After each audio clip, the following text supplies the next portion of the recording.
So we're on top of a cliff.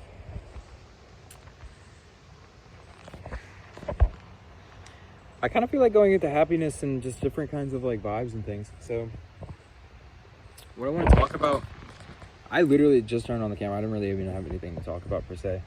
But at this point, I feel like attempting to express, I guess, how easy it really is to be happy if you allow that to happen.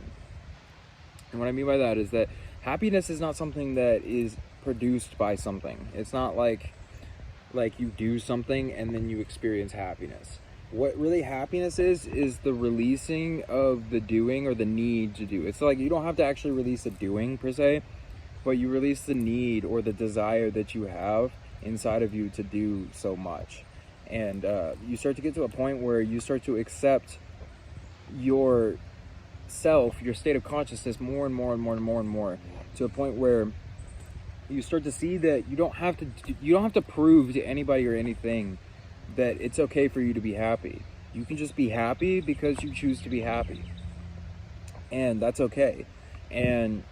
But there's a self-confidence that you have to have in order to be able to evoke that inside of the self, because the confidence comes from recognizing that it's okay to be happy, and that if other people get upset at you for being happy, then that's because they want to be happy too, and they feel sad or mad or whatever, and they want to project that onto you, of the fact that they see you in a space that they aren't in.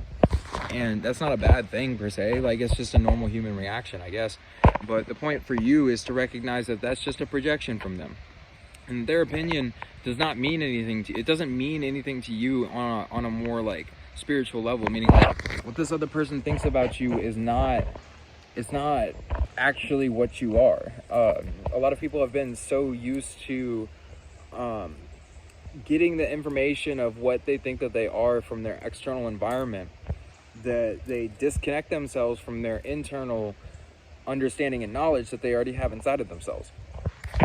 And when that happens, then all of a sudden you start to have these experiences of disconnection from yourself and then from your external environment as well. So then that disconnection that you have inside of yourself is then reflected outward. And what that means is that all of those kinds of anxious thoughts that you have about whatever it is, or like the kinds of like reactions that you have, knowing that you are in a space and then like thinking that you need to prove or have some sort of like, you need to have done something to get there or something like that. All of that is illusion in the mind. All of that is just things to perpetuate the suffering that you're already experiencing. Like the suffering, it's really like the suffering doesn't even come from the kind of like disconnection from happiness. What the suffering comes from is the non-acceptance of the state that you're in, and the non-acceptance of the energy that's being produced to you or sent to you in some sort of way.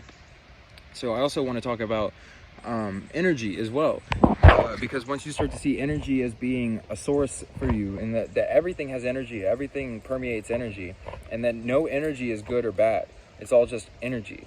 So when you start to recognize that, then all of these people and things around you that were triggering you and causing you pain and suffering, and that you were projecting outwards saying that they were causing you hurt or harm in some sort of way, all of those things in reality are just sending you energy. And if you can get rid of your connotation in your mind of the negative kind of aspects of or qualities of the energy, then you can then turn it into whatever you want it to be inside of yourself. So somebody could send you hatred, and then it turns into like adrenaline for you. You see what I mean? Or somebody could send you a sensation of hatred, and then it comes across as a sensation of love to you, where you just, and then you feel mentally like you feel like a little bit of pity or something like that, but you also feel like a deep love for them, the same way that you would feel love for a child. Like you literally look at them and then like you see yourself and like your child in them, and then you realize like with a child, like they could do all these terrible things, but you would still love them, right? Everybody is just like that. Everybody is a reflection the same way as your child is, that you're just more attached to one person than you are another person. So what you want to do is just expand or broaden that kind of like love that you have, and allow everybody to be in that kind of family bubble that you have or whatever. And then through that, you'll start to be able to love whatever energies are being presented to you, no matter what they are. And through also recognizing that the energies that are coming into you is like your mind has connotations about the feelings that you feel inside of your body and it has memories of having connotations that where you experienced a feeling or an actual like a physical feeling inside of your body, and then your mind said, oh, this is pain, or it felt a physical feeling and it said, oh, this is sadness, or this is depression, or this is anxiety, or something like that. And now what you need to do is you need to disintegrate that kind of like previous thought of what you think that energy is, and now reinterpret that energy as something else. So the way that you do that is when you experience that energy, you have to become conscious of the physical aspects of that energy, and then recognize that that's just a reverberation that's happening inside of you, meaning like that's just an energy that's trapped in a specific space. And instead of like connotating it as anxiety or connotating it as depression or any of that kind of stuff, what you want to do is just breathe into whatever space that you feel that in the physical. So you literally like, you focus on if you feel in the stomach, you focus on the stomach, and you literally expand the stomach, and you basically just keep breathing into the stomach. So you literally want to, and then expand the stomach as much as possible and hold your breath and push it down into that kind of lower area, and you'll start to feel like a heat and a different kind of sensation.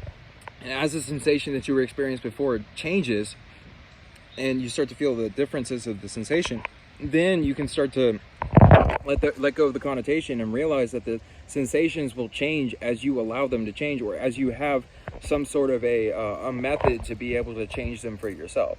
So remember that your breath is the most powerful method that you can have to change your state of consciousness in a quick span of time. It's more powerful than even drugs in different kinds of ways. It's like once you get to the point of being able to actually do this for yourself. But you have to start implementing, like when you feel bad, instead of just continuously telling yourself that you feel bad, breathe into your stomach and then attempt to feel better by just letting go of the connotation in your mind that you have about a bad feeling that you think that you have. It's all mind stuff. It's all mind games that's being played here. Your suffering does not come from the actual physical world.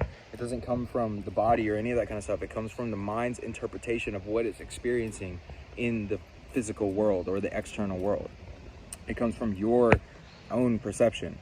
So if you can change your perception and start to see that everything is working in your favor, everything is a form of energy, and you can use all of that energy to your own advantage. You can use all that energy for yourself if you want to. You can use all that energy and give it out all over the place if you want to, but you just have to recognize that it's been there and available for you the whole time, and that energy is, even though it was connotated in your mind as something else before, as like a negative kind of a thing, even if it has a polarity of a negative or a positive polarity, using your own center of consciousness, meaning your crystallization of what you know that you are as a positive, loving being, the more that is crystallized as an actual understanding that is you, meaning like the more you embody that energy, the more deeply you'll be able to depolarize these negative thought patterns into something that feels positive for you. So you'll be able to take more and more and more heavily negative things and turn them into more and more and more energy for yourself in a positive sense. And the more negative a thing is, when you transmute it, the more powerful that positive kind of sensation is that whenever you experience it, because like you literally shift the polarity exactly opposite. So this is why you want to polarize yourself in a positive way, to be able to, like, and what that means is to like literally constantly look at everything in a positive light all the time. And then your radiance of that positivity, love, and light will start to actually, like, the negative energy will attract you in a way, but what will happen is that your mind will stop connotating it as being negative or bad, and it'll just see it as energy, and then it'll just take in that energy, and then since you're so crystallized in the way that you see things, that other person's perspective that they're trying to push onto you will not latch onto you, because your perspective is more solid than theirs is. You see what I'm saying? And then when you get into that, then all of a sudden you start to be able to crystallize your perspective. What that means is to like literally start to structure your perspective to where it's always the same all the time, and it's always in a positive light, it's always in a good sense, it always is the same all the time. So that's what happens whenever you start to crystallize your consciousness, is that you start to actually like be able to take in more and more and more energies, and then your system just automatically filters them, because it has that filtration system already built in, meaning like it has made itself to where once energy comes in from the root and comes up, then that energy, by the time it gets to the heart, is love energy, and by the time it gets to here, it's wisdom energy, and by the time it gets to here, it's bliss energy. You see what I'm saying? So it's like you start to reinterpret these energies. If you're experiencing energies here, then you're going to be experiencing lower emotions and other things like that. But just get rid of the connotations of the fact of it being of lower being worse or negative in any sort of way, and literally just start to feel into the actuality of what it is that you're experiencing, and then let go of your negative connotation and see if you can find some sort of a connotation for what you're experiencing. If you'll notice that there's always a polarity to what the experience that you're having is, meaning like there's always a polarity to the energy that you're experiencing inside of yourself. So if you're experiencing a really powerful like sensation in the stomach that feels like this, then once you find that polarity that's in that, then that will start to feel like the butterflies that you get in your stomach before you go see somebody that you really, really like. You see what I mean? So like the connotation will start to change, and you'll start to remember other times where you've experienced the exact same energy, but had a really, really positive outlook about that same energy instead of a negative outlook. All right.